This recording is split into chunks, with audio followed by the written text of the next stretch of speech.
Marvellous! A goal in the opening 4 minutes that gave the West Londoners the lead, and an absolutely priceless strike to double that lead just before the half hour. It came to him all in a hurry. He looked up, Jensen was well placed, and off the underside of the bar had absolutely no chance whatsoever. That is out of the footballing top drawer. Brilliant strike. Des Little out there, Fox on the penalty spot, so too is Hughes. Here is Fox, back to goal. Can he get the turn and shot he wants, gets it back across the face of goal, Taylor! What can Richard Sneakers do? Great save from the goalkeeper, and tucks it in the far post by Des Little. New £2 million Latvian midfielder Andres Stolčas made an immediate impression with a late goal. And whoever intimated that Tiganar's passing style wouldn't hold out away from home in winter was by now well and truly dining out on his own words. Stolčas away to his right. Here's Stolča. Stolča still. And that surely is game over. 3 points leaving West Bromwich for West London. Stolča scores on his debut for the West London club. Only received the work permit 2 days ago after joining from Shakhtar Donetsk. And that is a great finish with some great composure shown from Stolča. It was Fulham putting the pressure on. Stolča made the space. He cut back inside Clement and finished calmly, coolly and collectedly. As if a fifth-round cup tie at Anfield wasn't enough, by the time we travelled to Merseyside, the third-round draw for the FA Cup had already taken place and Manchester United were on the agenda. But Jean Tiganar was adamant that his players would not be distracted from any games in the interim. And Christian Damiano certainly wanted to show his former colleague, Gerard Houllier, the fruits of his recent labour. Fulham held out for over 100 minutes, but 3 injury-time goals saw Tiganar's men fall to the eventual cup.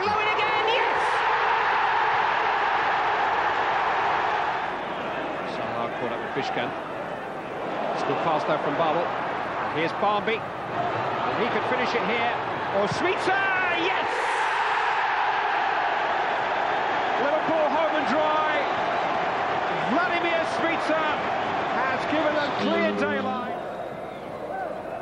And Fulham, remembering that Manchester United are on their FA Cup horizon. Barmby looking to go it alone. It's Nick Barmby. It's Dree. Liverpool finishing with a flourish. Smile on the face of their manager. After a gallant performance against Merseyside's finest, we were back at the Cottage to take on their lowly neighbours Tranmere. Like Burnley and Blackburn, Rovers took a shock early lead thanks to Tranmere's rising star Jason Kumas, which kick-started a ripple of transfer speculation about a move to Fulham. Great run here, superb run. Into the box and an effort, it's a fantastic goal. Jason Kumas, the scorer. But Fulham's superior fitness and relentless pressure was too much for John Aldridge's men to absorb. Fernandez guides that into the box. Sahar's there, it's out as far as Lee Clark. Who makes no mistake. Around 25 yards, Lee Clark brings Fulham level on 21 minutes. Fulham 1, Tranmere Rovers 1. Free kick from Fernandez, cleared by Yates as far as Lee Clark, who drills that back from whence it came and past Mira. Fine goal. Sahoon, Fernandez, Sahar. Fernandez into the midfield area to Stolpers. Brevitz racing into that overlap and he gets a nice little chipped ball from Stolpers. Boamorte! Fulham ahead on 27 minutes as Boamorte danced a jig in front of the Cottage. Stolpers' clever clipped ball into the path of Rufus Brevett, and first time Boamorte just inside the box. Rufus Brevett. Dangerous ball across his own box almost for Parkinson, almost cut that out, but Fulham still passing the ball around in their own half. Melville.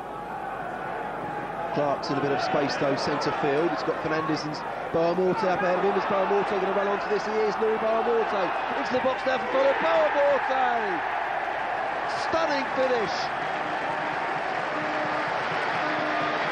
His second of the game, and Fulham third.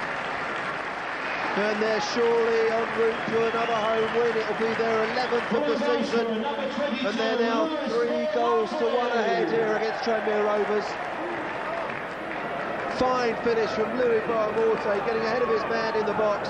As Christmas approached, we found ourselves in the slightly bizarre situation of being linked with Barcelona's French World Cup winner Emmanuel Petit, while preparing to take on Crewe Alexandra in a league match. An early Crewe goal ensured that Fulham's 22 feet were well and truly kept on the ground. Check forward now. Oh, what a goal by Rivers!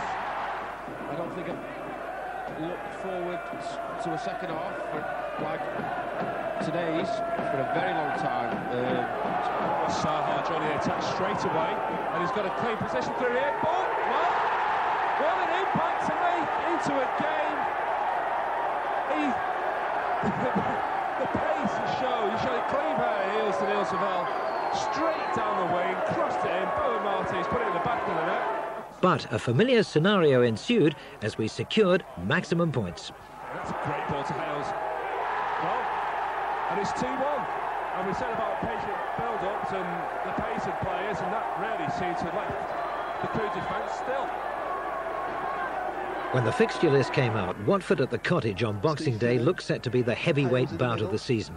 With both sides vying for the top spot, the game had been declared a sellout as early as November. But by the time December the 26th came around, the showdown of the year turned into a Boxing Day massacre. And he's going to take this left foot. 1-0.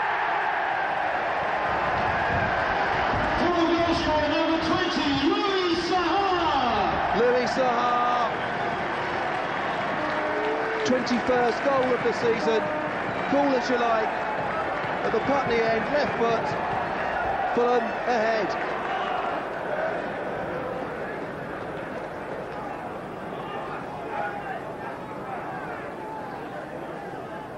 Goalbet corner, Saha! Well, Hales! Barton almost denying Fulham again.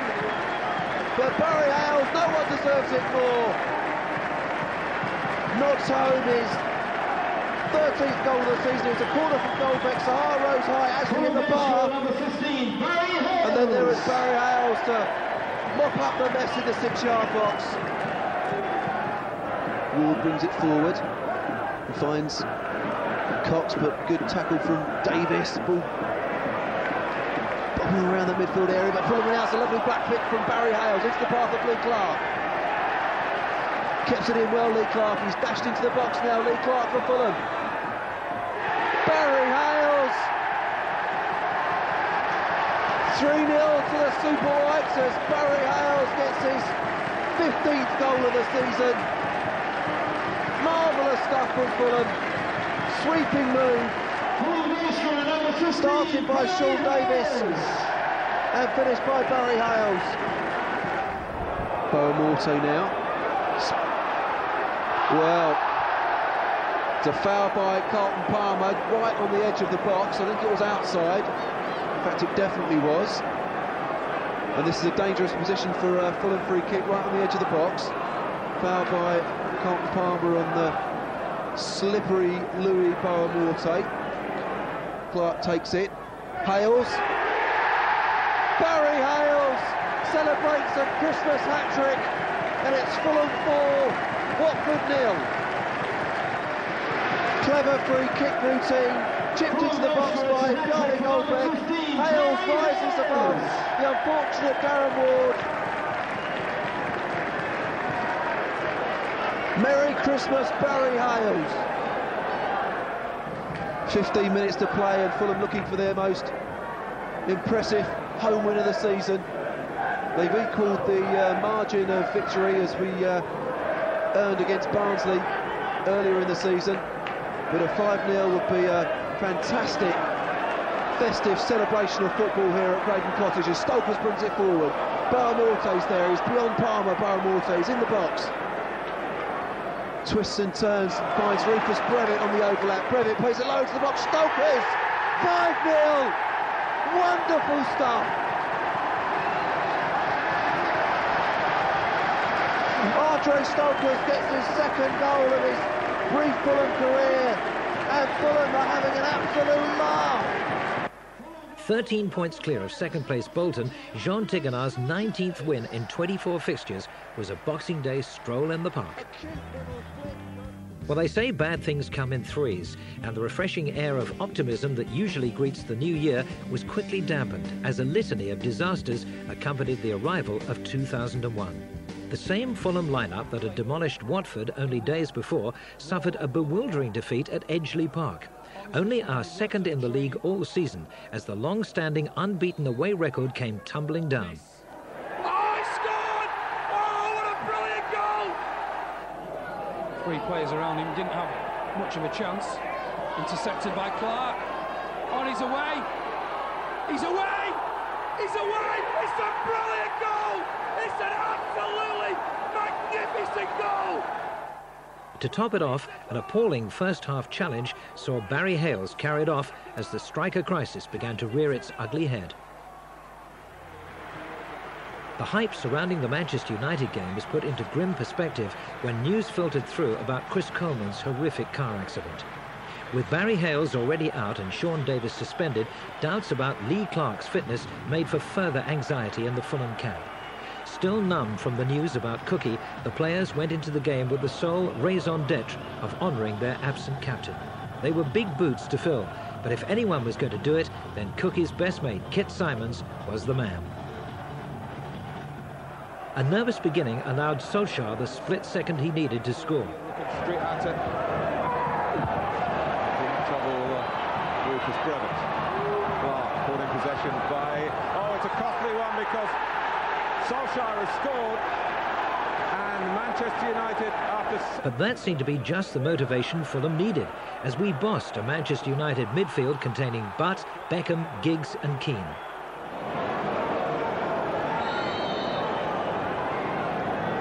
It's Fabrice Fernandes. 1-1!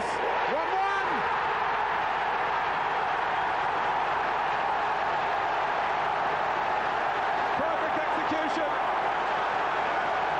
Well, I said there was not a lot in the game. Now we're absolutely dead level. It's been a fantastic response from the first division leader. And a quite exquisite free kick. Well, with Marvin Deacon, David Beckham's ability. Well, I tell you what, that's up there with the best of them. The wall goes up, it jumps.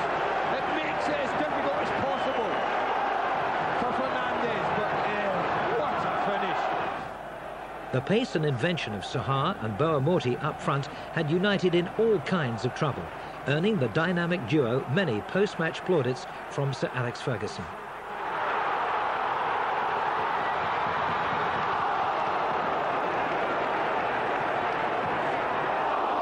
But if he could do it to Bayern Munich in a Champions League final, Back himself. Oh, Teddy Sheringham. he could do it to Fulham. And it was super sub Teddy Sheringham who had the last laugh.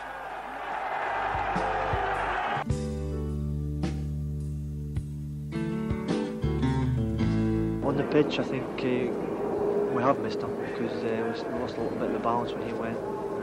He was such an outstanding, consistent performer, but probably even more so in the change room. Such a character, positive guy. He is a leader within the club. He's not just an inspiration on the pitch, but off the field as well. He's just top draw. You know, he's a leader. Everyone looks up to him. Everyone's got untold amounts of respect for him. And it's still great that he's around, and you know his banter's first class, and he helps keep everyone keep their feet on the ground. You know. I mean, I've played with him most of the time. I've been there for 3 years. I played next to him, and with him not being there, it did take some getting used to. But in saying that, Kit's coming in done fabulous. So